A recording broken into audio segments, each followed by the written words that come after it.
Purihin ang Panginoon ngayong araw na ito. Sabi ng Biblia dito sa Gawa chapter 26 verse 20. Nangaral ako una sa Damasco at saka sa Jerusalem at sa buong lupain ng Judea.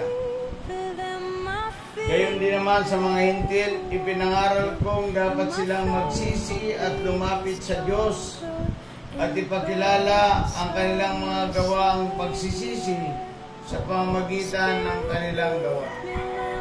Ang ibig sabihin po ng pagsisisi, iyon ang requirement ng Diyos, ang dahilan niyan upang ang tao ay makalapit sa Diyos.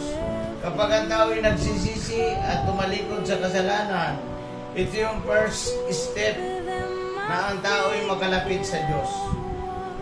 First step ito na makalapit ang tao sa Diyos. Kasi kung hindi talaga magsisisi at tatalikod sa kasalanan ng tao, ay hindi siya maaaring makalapit sa Diyos. Kaya sa requirement dito sa Gawa chapter 26 verse 20, magsisi upang makalapit sa Diyos. Kung gusto mo naman pumalig sa langit, tanggapin mo si Kristo sa iyong puso para ikaw ay mapunta sa kalangitan. Ito yung requirement ng Diyos na ibinibigay sa atin. Para ikaw ay maging anak ng Diyos, tatanggapin mo si Kristo, papasokin mo sa iyong puso, para ikaw ay maging anak ng Diyos. Ito talaga yung kondisyon ng Diyos na yun ang nakalagay sa Biblia. Wala itong dagdag, wala itong bawas. Magsisi na kayo at tumalikod sa kasalanan para kayo makalapit sa Diyos.